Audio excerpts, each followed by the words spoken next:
Now come to the fourth question. We have given marginal revenue function for our commodity is MR. MR means marginal revenue. 9 minus 6x square plus 2x. We need to find the total revenue and corresponding demand function. ठीक है, तो first lecture में ही हमने ये सीख लिया था कि डिमांड फंक्शन क्या है, दैट इज P और यू कैन से PX. ठीक है, वो P के साथ X लिखने का मतलब तो ये होता है ना कि जो फंक्शन है वो X का एक एक्सप्रेशन है. तो अगर हम P के साथ ये ब्रैकेट में X ना भी लिखें तो चलेगा, सिंपली P, राइट. और हमने टोटल रेवेन्यू का फॉर्मूला क्या पढ़ा था, मैं यहाँ पे फार्मूलाज लिस्ट कर देता हूँ. टोटल रेवेन्यू का फॉर्मूला, ये फार्मूलाज जो हम यूज़ करेंगे इस क्वेश्चन को सॉल्व करने के लिए. रेवेन्यू फंक्शन फाइंड आउट करना है जिसको R बोलो या RX बोलो.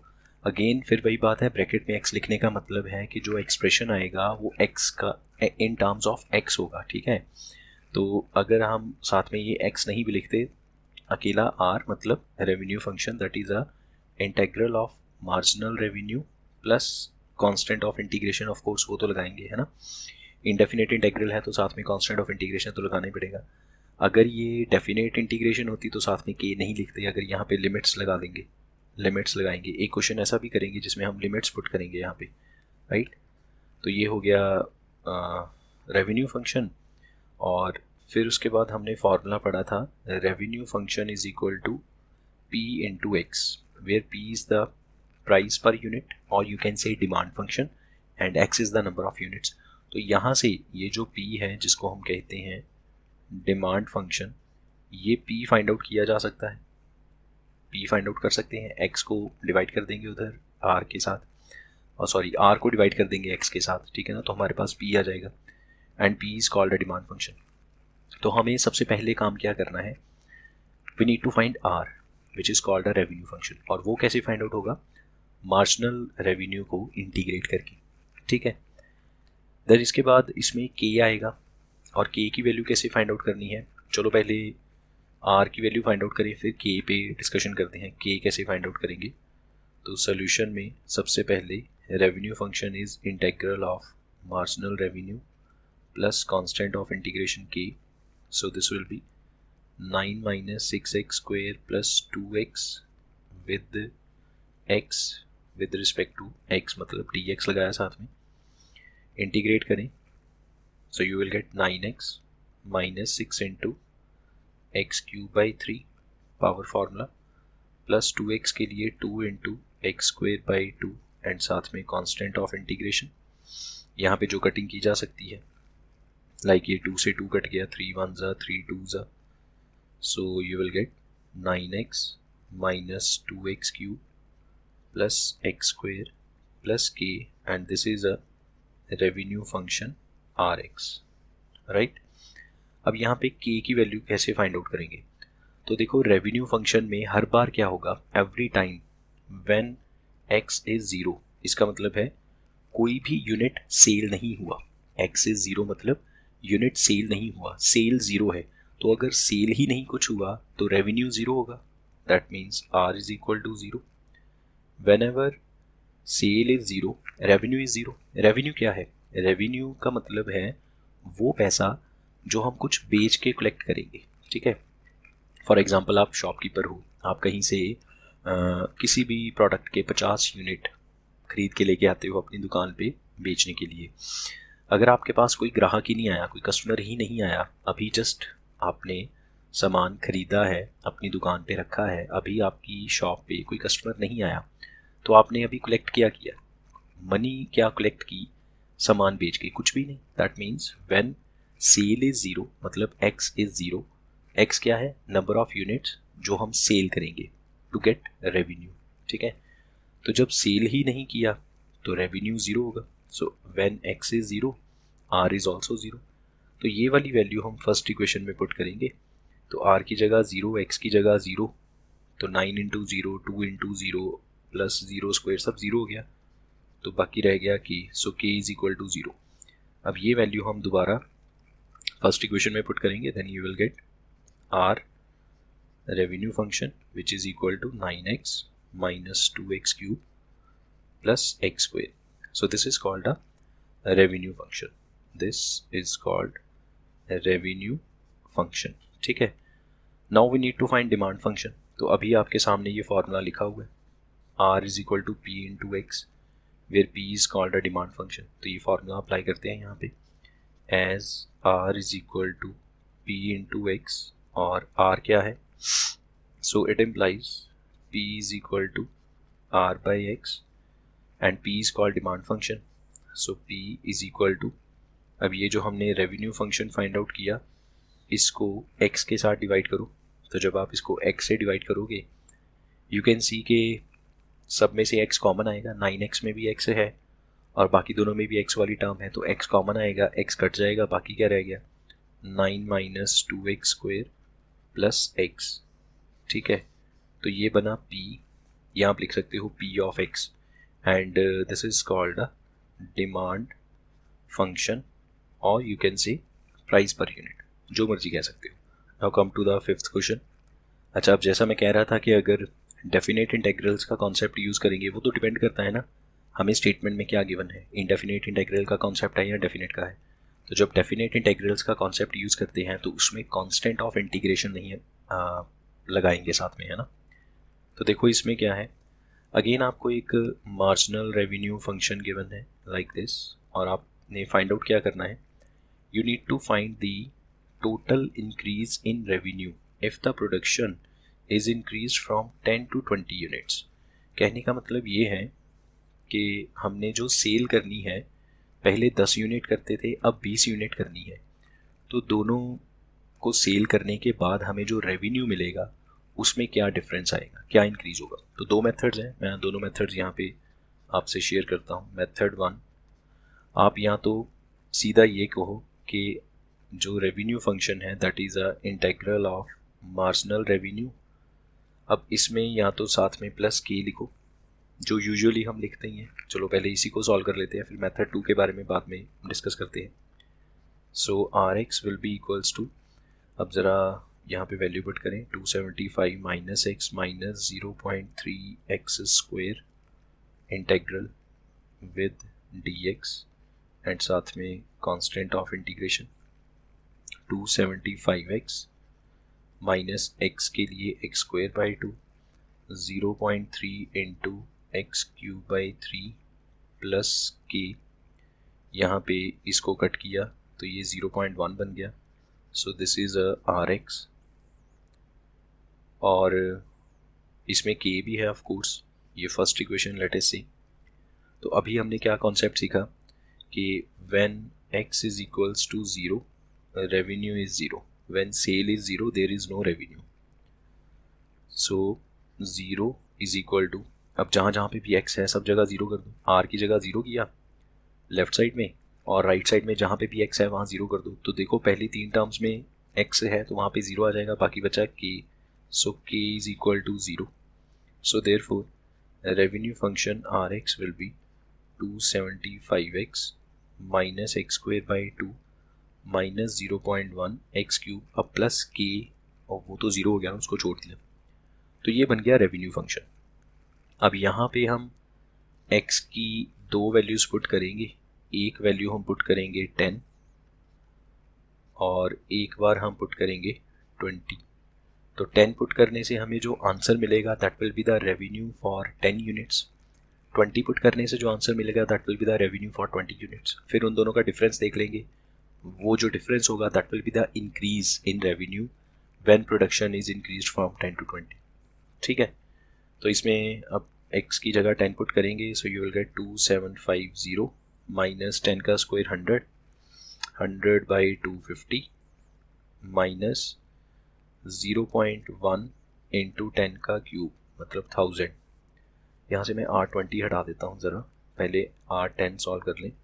So this is 2750 minus 50 minus ये रह गया यहाँ पे 100, तो 150 टोटल हो गया नेगेटिव में, इसमें से माइनस करेंगे तो 2600. So revenue for 10 units is rupees 2600. Now इसी तरीके से R20 फाइंड आउट करेंगे. Now R20 that will be equals to 275 into 20 minus 20 का स्क्वायर 400 डिवाइड बाई 2 माइनस 20 का क्यूब, 2 का क्यूब 8 और साथ में 3 zeros. So this will be, ये 275 को 2 से करेंगे, अच्छा एक ज़ीरो तो पहले ऐसी लग जाएगी, 2 5 10, 1 कैरी 14 और 1 15, 5 5 0 0 माइनस 200 माइनस 800, तो टोटल हो गया ये कितना हो गया टोटल 1000 इसमें से माइनस करेंगे तो ₹4500। So therefore increase in revenue will be 4500 minus 2600, ठीक है। सो दिस इज रुपीज़ कितना आएगा 1900, ठीक है। ये हो गया आंसर। तो ये पहला मेथड एज यूजुअल जो हम करते ही हैं, इसमें हमने डेफिनेट इंटीग्रल को यूज़ नहीं किया। अच्छा, अगर आपको ये समझ में आ गया है तो दूसरा मेथड देखने की ज़रूरत नहीं है, लेकिन अगर आप दूसरा मेथड देखना चाहते हैं तो चलो वो भी कर लेते हैं। दूसरे मेथड में क्या है कि हम फार्मूला तो यही रहेगा, फार्मूला थोड़ी ना बदलेगा, जस्ट ये है कि प्रोडक्शन इंक्रीज हुई फ्रॉम 10 to 20, तो ये जो इंटीग्रल है इसमें हम लिमिट्स लगा देंगे फ्रॉम 10 to 20, तो ये डेफिनेट इंटीग्रल की तरह हम इसको सॉल्व करेंगे, ठीक है। तो मेथड 2 में प्रेजेंटेशन कैसे करेंगे वो देख लें ज़रा। Revenue will be integral of marginal revenue from 10 to 20, ठीक है। यहाँ पे हमने लिमिट्स लगा दी, lower limit is 10 and upper limit is 20। Lower limit का मतलब है इनिशियल प्रोडक्शन और अपर लिमिट का मतलब है फाइनल प्रोडक्शन, ठीक है। इनिशियल मतलब जहाँ से आपने इंक्रीज़ कैलकुलेट करना शुरू करना है, ठीक है, और जहाँ तक इंक्रीज़ कैलकुलेट करना है, तो इसको भी इंटीग्रेट कर लेंगे। अच्छा, इसमें प्लस के लिखने की ज़रूरत नहीं है, बिकॉज डेफिनेट इंटीग्रल्स में हम कभी भी कांस्टेंट ऑफ इंटीग्रेशन नहीं लिखते, ये सब डेफिनेट इंटीग्रल्स में पढ़ा दिया गया है। चलिए अब ज़रा इसको भी सॉल्व कर लेते हैं। यहाँ पे मैं ज़रा ये हटा दूँ पहले। Okay, now this will be 10 to 20 और क्या था मार्जिनल रेवेन्यू 275 माइनस, एक बार देख लें ज़रा, माइनस कहाँ गया minus X minus 0.3 X square minus X minus 0.3 X square D x. So this will be 10 to 20, sorry अब थोड़ी ना यहाँ पे इंटीग्रल का साइन लगाएंगे, अब तो इंटीग्रेट करना है 275x and limits are from 10 to 20 minus x का integral X square by 2, limits are from 10 to 20 minus 0.3 into X cube by 3 and limits are from 10 to 20, और जो कांस्टेंट नंबर्स हैं वो तो लिमिट से बाहर आ जाएंगे। सो आपके पास क्या आएगा 275 इंटू, अब रह गया अकेला x की लिमिट है 10 to 20, तो लिमिट पुट करने का क्या मेथड है, upper limit minus lower limit, तो पहले 20 पुट करेंगे, 20 माइनस 10 माइनस 1/2 बाहर आएगा। यहाँ पे पहले एक्स स्क्वायर में 20 पुट करेंगे तो 20 का स्क्वायर करेंगे 400 माइनस 10 का स्क्वायर करेंगे तो 100 माइनस, अब यहाँ पे 3 को 0.3 से कट किया तो 0.1 इंटू, अब पहले x की जगह 20 करेंगे तो 20 का क्यूब आएगा 8000 माइनस, अब 10 पुट करेंगे तो 10 का क्यूब 1000, ठीक है। So finally this will be, ये 20 माइनस 10 कितना हुआ 10, 2750 लग गया साथ में, और 400 और 100 का डिफरेंस 300 का हाफ करेंगे तो 150 माइनस यहाँ पे 0.1 इंटू 7000। सो ये 2750 में से 150 माइनस किया तो 2600 minus 700, so which is equals to ₹1900। अच्छा, अब यहाँ पे जो ये वैल्यू आई हमारे पास, इसको हम RX नहीं लिखेंगे, this will be called a increase in RX, ठीक है। दिस इज कॉल्ड अ, यहाँ पे मैं इंक्रीज वर्ड लिखना भूल गया, increase in revenue, this will be increase in revenue. ये हमने सीधा इंक्रीज फाइंड आउट किया, इसमें हमने रेवेन्यू फंक्शन फाइंड आउट नहीं किया, बिकॉज हमने लिमिट्स लगा दी। लिमिट्स लगाने से ये हुआ कि जो डायरेक्टली हमें आंसर चाहिए था वो मिल गया बिना रेवेन्यू फंक्शन फाइंड आउट किए, राइट। एक और देख लेते हैं, क्वेश्चन नंबर 6। हमें इसमें भी मार्जिनल रेवेन्यू फंक्शन गिवन है, that is 6/x+2 whole square plus 5 and we need to find total revenue and demand function. तो ये तो बिल्कुल फोर्थ क्वेश्चन के जैसा ही है कि आपको मार्जिनल रेवेन्यू गिवन है and you need to find revenue function that will be integral of marginal revenue plus constant of integration. So this is integral of 6 into x plus 2 की power -2 plus 5 with dx and plus constant of integration. अब पहली term की integration करेंगे, इस term की 6 into x plus 2 raised to power -2। 6 constant है, बाहर आ गया। x plus 2 क्या है, वो तो एक लीनियर फंक्शन है, और लीनियर फंक्शन की इंटीग्रेशन कैसे होती, पावर रूल के साथ। -2 में एक ऐड करो तो -2 + 1 विल बिकम -1, तो x plus 2 की पावर बनती है -1 divide by same power plus 5 constant है, साथ में dx रह जाएगा, उसका इंटीग्रल x एंड प्लस की। सो this is the revenue function. ये हो गया रेवेन्यू फंक्शन, ठीक है। अच्छा, अब इसमें k मिसिंग है, तो रेवेन्यू फंक्शन का बहुत सीधा सा रूल है कि as x is equal to 0 r is equal to 0, तो x की जगह आप ज़रा 0 पुट कर दीजिए और r की जगह 0, तो 6/-1 इंटू x की जगह 0 किया, 0 रह गया, 0 + 2 2 raised to power -1, 5 into 0 0 और साथ में k, तो ये बन गया -6/2 प्लस k, यहाँ पे कट किया तो -3, सो k इज इक्वल्स टू +3। कहीं आप ये मत सोचो कि k हर बार 0 आएगा, बिकॉज अभी तक हमने 2 क्वेश्चन सॉल्व किए ना, मार्जिनल रेवेन्यू वाले, रेवेन्यू फंक्शन वाले, दोनों में k की वैल्यू 0 आई थी। तो कहीं आपके मन में ये डाउट ना रहे कि k हर बार 0 आएगा, इसलिए ये क्वेश्चन करवा दिया, ठीक है। तो फाइनली इस k की वैल्यू को फर्स्ट इक्वेशन में अगर पुट करेंगे तो रेवेन्यू फंक्शन क्या बनेगा, दिस विल बी 6/-1 मतलब -6 हो गया ना, ओवर x plus 2 की पावर -1 थी, नीचे कर लिया, +1 होगी, प्लस 5k बोल दिया, प्लस 5x प्लस k।